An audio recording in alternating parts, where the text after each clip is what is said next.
Good morning student. My name is Sumit Sharma और आज हम पढ़ने जा रहे हैं अपनी ज्योग्राफी के chapter 8 India climate vegetation and wild life के पार्ट 2 को, जिसमें हम वेजिटेशन और वाइल्ड लाइफ के बारे में आज डिस्कस करेंगे। So let's begin. Natural vegetations. आपने अपने आसपास बहुत सारे टाइप के पेड़ देखे होंगे, जिनमें कुछ ग्रीन ग्रासेस भी होंगी, कुछ प्लांट्स बहुत छोटे छोटे हुआ होते होंगे जिनको हम बुशेस या सर्ब्स कहते हैं। इस टाइप के प्लांट में ज़्यादातर कैक्टस और फ्लावरिंग प्लांट्स आते हैं। जितने भी फूल देने वाले आपने पौधे देखे होंगे वो बहुत ज़्यादा बड़े बड़े नहीं होते, छोटे छोटे होते हैं, उनको हम सर्ब्स कहते हैं। इसके अलावा बहुत सारे पेड़ ऐसे होते हैं जो काफ़ी लंबे होते हैं, जिसको हम ट्री बोलते हैं। बहुत सारे जो ट्री होती हैं उनमें काफ़ी ब्रांचेस होती हैं और पत्तियां होती हैं, जैसे नीम, मैंगो। लेकिन बहुत से ऐसी ट्री होती हैं जिनमें ब्रांचेस नहीं होती हैं और जो पत्तियां होती हैं वो भी बहुत कम होती हैं, जैसे कि पाम यानी खजूर। तो घास, सर्फ और ट्री जो बिना किसी ह्यूमन इंटरफेरेंस या फिर बिना किसी ह्यूमन हेल्प के ग्रो करती हैं, उसको हम नेचुरल वेजिटेशंस कहते हैं। आपने देखा होगा कि ये जो ट्री है या जो नेचुरल वेजिटेशंस है वो अलग अलग टाइप की होती है। ऐसा क्यों होता है? ऐसा इसलिए होता है क्योंकि जो नेचुरल वेजिटेशंस है वो क्लाइमेटिक कंडीशन पर डिपेंड करती हैं, और क्लाइमेटिक कंडीशन में भी मोस्टली रेनफॉल पर डिपेंड करती हैं। यानी जहाँ पर बारिश बहुत ज़्यादा होगी वहाँ पर जो पेड़ पौधे होंगे वो काफ़ी बड़े और लंबे होंगे, और जहाँ पर बारिश कम होगी वहाँ पर जो पेड़ पौधे पाए जाएंगे या वनस्पति पाई जाएगी वो छोटे छोटे होंगे और ज़्यादातर कटीले होंगे। भारत में जो बड़ी क्लाइमेटिक कंडीशन के कारण बहुत सारे टाइप की नेचुरल वेजिटेशंस पाई जाती है। इंडिया की जो नेचुरल वेजिटेशंस है उसको ब्रॉडली हम 5 भागों में डिवाइड करते हैं। पहला है tropical evergreen forest, tropical deciduous forest, thorny bushes, mountain vegetations and mangroves. तो हम 1 बाय 1 करके इन सब की स्टडी को करते हैं। सबसे पहला है ट्रॉपिकल रेन फॉरेस्ट, जिसको हिंदी में उष्ण कटिबंधीय वर्षा वन भी कहते हैं। ये वाले जो वन है, जंगल हैं, वो उस जगह पे पाए जाते हैं जहाँ पर बहुत ज़्यादा बारिश होती है। ये जंगल काफ़ी घने होते हैं और इतने घने होते हैं कि कभी कभी सूर्य की रोशनी है यानी सनलाइट है वो भी ज़मीन तक नहीं पहुँच पाती। इन जंगलों में एक ही जगह पर एक ही स्थान पर बहुत सारे टाइप के पेड़ पाए जाते हैं। पेड़ों की बहुत ज़्यादा स्पेसीज पाई जाती है, जिसके कारण ये जो पेड़ हैं अपनी पत्तियों को अलग अलग टाइम पर गिराते हैं। अपने पेड़ों की पत्तियों को अलग अलग टाइम पर गिराए जाने के कारण ये जो पेड़ पौधे, जो ये जंगल हैं, वो अधिकतर हरे भरे दिखाई देते हैं। इसलिए हम इन फॉरेस्ट को एवरग्रीन फॉरेस्ट या सदाबहार वन भी कहते हैं। इन जो फॉरेस्ट के अंदर मेनली महोगनी, एबोनी, रोजवुड इस टाइप के पेड़ पाए जाते हैं। ये जो जंगल हैं वो अंडमान और निकोबार आइलैंड में, जो हमारा नॉर्थ ईस्टर्न स्टेट है उस जगह पर, और जो वेस्टर्न घाट है उसकी जो वेस्टर्न स्लोप है वहाँ पर ये जंगल पाए जाते हैं। आइए हम इनको थोड़ा मैप में देख लेते हैं, ये जंगल कहाँ कहाँ पर पाए जाते हैं। तो ये देखिए, ये है हमारा इंडिया का मैप। तो ये जंगल जो है ये अंडमान आइलैंड, ये रहा अंडमान आइलैंड। इसके अलावा ये नॉर्थ ईस्टर्न एरिया, और जो ये वेस्टर्न घाट है इस साइड में, यहाँ पर जो वेस्टर्न घाट पड़ता है इस साइड में पाए जाते हैं। दूसरा जो फॉरेस्ट है वो हमारा है ट्रॉपिकल डेसिडुअस फॉरेस्ट, जिसको बोलते हैं उष्ण कटिबंधीय पर्णपाती वन हिंदी में। भारत का जो बड़ा एरिया है, लार्ज पार्ट जो है इसी प्रकार के जंगलों से घिरा हुआ है। इन जंगलों को हम मानसून फॉरेस्ट भी बोलते हैं। ये जंगल बहुत ज़्यादा घने नहीं होते, डेंस नहीं होते हैं, और साल में एक बार अपनी पत्तियों को गिरा देते हैं। इनमें मुख्य रूप से साल, तीक, पीपल, नीम और शीशम के पेड़ पाए जाते हैं। इस प्रकार के जंगल जो हैं मध्य प्रदेश, उत्तर प्रदेश, बिहार, झारखंड, छत्तीसगढ़, उड़ीसा और महाराष्ट्र के कुछ भागों में पाए जाते हैं। ये देखिए मैप में, ये है मध्य प्रदेश, ये है उत्तर प्रदेश, ये बिहार, झारखंड, छत्तीसगढ़, उड़ीसा और महाराष्ट्र के जो कुछ एरियाज हैं यहाँ पर ट्रॉपिकल डेसिडुअस फॉरेस्ट पाए जाते हैं। अगला है थॉर्नी बुशेस। इस टाइप की जो वेजिटेशन है वो उस जगह पे पाई जाती है जहाँ पर बारिश बहुत कम होती है, यानी जो सूखे इलाके होते हैं वहाँ पर पाई जाती हैं। इन पेड़ों की जो पत्तियाँ होती हैं वो कांटों के रूप में बदल जाती हैं, जिससे पानी का लॉस को बचाया जा सके, कम किया जा सके। इस प्रकार के जंगलों में ज़्यादातर कैक्टस, खैर, बबूल और कीकर के पेड़ पाए जाते हैं। इस प्रकार के जंगल Rajasthan, Punjab, Haryana, eastern slope of Western Ghat और गुजरात में पाए जाते हैं। चलिए हम मैप में इनकी पोजीशन को देख लेते हैं। देखिए जो थॉर्नी बुशेस है वो गुजरात के अंदर, राजस्थान के अंदर, पंजाब और हरियाणा के अंदर, और इसके अलावा जो यहाँ पर हमारा जो वेस्टर्न घाट है उसका जो पूर्वी इलाका है उस जगह पर थॉर्नी बुशेस पाए जाते हैं। नेक्स्ट है माउंटेन वेजिटेशंस। इसमें हाइट के अनुसार, जैसे जैसे हम हाइट के अनुसार बहुत सारे प्रकार की जो वनस्पति है वो पाई जाती है। जैसे जैसे हाइट बढ़ती है जो टेम्परेचर है वो डाउन होता चला जाता है और लगभग 1500 से 2500 मीटर की ऊंचाई पर जो पेड़ हैं वो कॉनिकल शेप में पाए जाते हैं। कॉनिकल शेप का मतलब होता है, देखिए इस प्रकार के, ऊपर से जो टॉप होगा जो काफ़ी नुकीला होगा और नीचे जो की तरफ जाएंगे, बेस की तरफ जाएंगे तो ब्रॉड होता चला जाएगा। इन जो पेड़ होते हैं इनकी जो पत्तियाँ होती हैं काफ़ी छोटी छोटी होती हैं और नुकीली होती हैं। इस प्रकार के जो पेड़ होते हैं उनको हम बोलते हैं कॉनिफेरस ट्री। इनमें मेनली चीड़, पाइन और देवदार के पेड़ पाए जाते हैं। तो जितना भी हिमालयन रीजन है भारत का वहाँ पर इस प्रकार के पेड़ पाए जाते हैं। नेक्स्ट है मैनग्रूव फॉरेस्ट। यहाँ पर देखिए ये मैनग्रूव फॉरेस्ट का एक सीन है।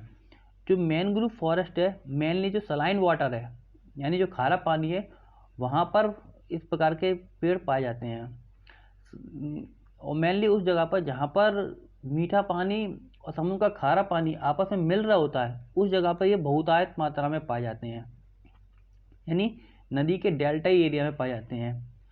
जैसे they are found in Sundarban जो कि वेस्ट बंगाल के अंदर है, वहाँ पर इस प्रकार के जंगल काफ़ी पाए जाते हैं।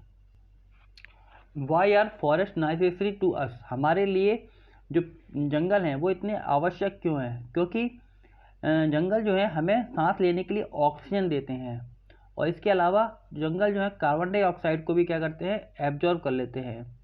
पेड़ों की जो रूट्स होती हैं वो मिट्टी को बांधे रखती हैं, यानी वो सॉइल जो इरोजन है यानी मिट्टी के कटाव जो है उसको रोकती है, कंट्रोल करती है। इसके अलावा जंगलों से हमें फर्नीचर बनाने के लिए लकड़ियाँ मिलती हैं, ईंधन के रूप में हमको लकड़ियाँ प्राप्त होती है, चारा प्राप्त होता है जानवरों के लिए।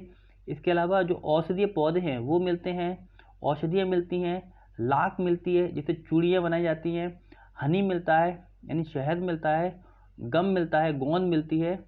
इन सब के अलावा जो वाइल्ड फॉरेस्ट है वो जो वाइल्ड लाइफ है उसका नेचुरल हैबिटेट है। नेचुरल हैबिटेट मतलब प्राकृतिक निवास है, उसी में सारे जंगली जीव, वन्य जीव हैं वो वहीं रहते हैं। लेकिन बहुत अधिक मात्रा में अंधाधुंध तरीके से इस नेचुरल वेजिटेशन को काटने के कारण ये नष्ट होते चले जा रहे हैं। इसलिए हमको ज़्यादा से ज़्यादा पेड़ पौधों को लगाना चाहिए और जो बचे हुए पेड़ हैं उनको बचा के रखना चाहिए और लोगों को जागरूक करना चाहिए। हम वन महोत्सव बना करके लोगों को जागरूक कर सकते हैं और ग्रीनरी को हम बढ़ा सकते हैं। इसके अलावा जो जंगल हैं वो वाइल्ड लाइफ के भी होम है। भारत के अंदर हजारों प्रकार के जानवरों की स्पीशीज पाई जाती हैं, जिसमें रेप्टाइल्स, रेप्टाइल्स वो होते हैं जो रेंग के चलते हैं, जैसे सांप। एम्फीबियंस, एम्फीबियंस वो जीव होते हैं जो पानी में और ज़मीन पर दोनों पर रह लेते हैं, जैसे मगरमच्छ। मैमल्स, मैमल्स वो जीव होते हैं जो बच्चे जन्म देते हैं, ना कि अंडे देते हैं, उनको मैमल्स बोलते हैं, जिसमें हाथी, शेर, जेब्रा, जिराफ ये सब आते हैं। बर्ड्स, पक्षियाँ, इंसेक्ट्स और वॉर्म्स ये जंगलों में हमारे पाए जाते हैं। तो टाइगर जो है हमारा नेशनल एनिमल है, और टाइगर भारत के बहुत सारे पार्टों में पाया जाता है। मध्य प्रदेश के अंदर, भारत के अंदर सबसे अधिक टाइगर पाए जाते हैं। इसके अलावा जो गिर के फॉरेस्ट हैं गुजरात के अंदर, वो एशियाटिक लॉयन है, उनका घर है। और एशियाटिक लॉयन जो है केवल पूरे वर्ल्ड के अंदर गुजरात के गिर जंगल में ही पाए जाते हैं। इसके अलावा हाथी और एक सींग वाला जो गेंडा है वो असम के अंदर पाया जाता है। इसके अलावा हाथी जो है वो केरला और कर्नाटक में भी पाया जाता है। तो कैमल जो है वो हमारे ग्रेट इंडियन डेजर्ट के अंदर पाया जाता है, यानी रेगिस्तान में पाया जाता है, जो कि राजस्थान वाले इलाके में है। और जो वाइल्ड एस है वो रन ऑफ कच्छ के अंदर पाया जाता है। रन ऑफ कच्छ गुजरात में मिलता है। इसके अलावा जो वाइल्ड गोट है, स्नो लेपर्ड है, और जो भालू है वो हिमालयन क्षेत्र के अंदर पाए जाते हैं। इन सब के अलावा भी भारत के अंदर बहुत सारे दूसरे जानवर भी पाए जाते हैं, जैसे मंकी, वोल्फ, जैकाल, नीलगाय, चीतल। जानवरों के अलावा भारत में पक्षियों की भी बहुत सारी प्रजाति पाई जाती है, और जो पीकॉक है वो भारत का नेशनल बर्ड है। इसके अलावा पैरट्स यानी तोता, कबूतर, मैना, गीज, बुलबुल और बतख ये भी कॉमनली पाई जाती है भारत के अंदर बहुत अधिक मात्रा में। इनके लिए बहुत सारी जो बर्ड सेंचुरी हैं गवर्नमेंट ने वो भी इस्टेब्लिश की हैं, ताकि जो इनका नेचुरल हैबिटेट है, जो प्राकृतिक निवास है, वो बना रहे, और जो शिकारी हैं उनसे इनकी रक्षा की जा सके। आपने अपने ग्वालियर से जब हम शिवपुरी की ओर जाते हैं तो बीच में एक इलाका पड़ता है घाटी गांव, वहाँ पर सोन चिड़ैया के लिए गवर्नमेंट ने एक वाइल्ड लाइफ सेंचुरी बना रखी है, जो कि सोन चिड़ैया पक्षी को प्रोटेक्ट करती है। भारत में जो स्नेक्स हैं वो भी काफ़ी बहुत अधिक मात्रा में पाए जाते हैं, और इसकी अलग अलग स्पेसीज पाई जाती है, जिसमें कोबरा और जो कैरत है वो बहुत इम्पॉर्टेंट है, क्योंकि पेड़ों के काटे जाने के कारण और जानवरों के शिकार होने के कारण बहुत सारी जो वाइल्ड लाइफ स्पेसीज हैं वो भारत से डेक्लाइन होती जा रही हैं, कम होती जा रही हैं, और बहुत सी तो ऐसी हैं जो पूरी तरह से विलुप्त हो चुकी हैं, ख़त्म हो चुकी हैं। इन वाइल्ड लाइफ को बचाने के लिए गवर्नमेंट ने नेशनल पार्क, सेंचुरीज और बायोस्फीयर रिजर्व इस्टेब्लिश किए हैं। नेशनल पार्क वो एरिया होते हैं जहाँ पर पेड़ों को और जानवरों को मारना या फिर काटना वो अलाउ नहीं होता है, वो पूरी तरह से प्रोटेक्टेड रहते हैं। सेंचुरीज वो एरिया होते हैं जहाँ पर जानवरों को प्रोटेक्ट किया जाता है, और कुछ मात्रा में पेड़ पौधों को के कुछ प्रोडक्ट हैं उसको ले जाने की भी परमिशन होती है। और बायोस्फीयर रिजर्व वो एरिया होते हैं जहाँ पर पेड़ पौधों के अलावा उस जंगल के अंदर रहने वाले जो जनजाति है उसको भी हम सुरक्षा प्रदान करती है गवर्नमेंट।